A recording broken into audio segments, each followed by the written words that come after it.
দেশীয় মাছের মধ্যে বাইম মাছ আমার কাছে খুবই ভালো লাগে। আজকে বাইম মাছের সাথে আলু দিয়ে একটা পাতলা ঝোল করব। এটা সাদা ভাতের সাথে খেতে খুবই ভালো লাগে। এজন্য আমি প্রথমে কড়াইতে সয়াবিন তেল দিলাম, আর এর মধ্যে আমি পেঁয়াজ দিলাম বেশ কিছুটা। পেঁয়াজটাকে কিছুক্ষণ ভেজে নিব। এর মধ্যে আমি লবণ দিব যাতে পেঁয়াজটা তাড়াতাড়ি লালচে কালার হয়ে যায়।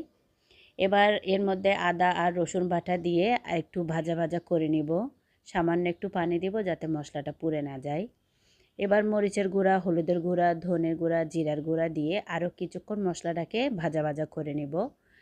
মশলা যখন ভাজা হয়ে যাবে তখন আমি এর মধ্যে বাইম মাছগুলো দিব। এগুলো হচ্ছে একদম দেশীয় বাইম।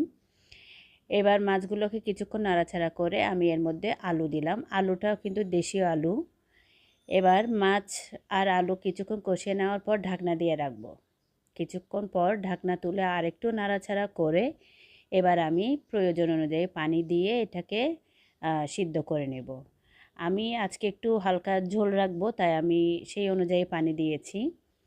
মাছটা যখন পুরোপুরি সেদ্ধ হয়ে যাবে, নামানোর আগে আরেকবার নাড়াচাড়া করে আমি একটু ধনেপাতা দিব। আপনারা চাইলে এখানে কাঁচামরিচ, টমেটো দিতে পারেন। ব্যাস হয়ে গেল। এটা সাদা ভাতের সাথে খেতে খুবই ভালো লাগে। কেমন লেগেছে আমার আজকের এই সহজ রেসিপি? আপনারা যদি ভালো লাগে তাহলে জানাবেন। ধন্যবাদ।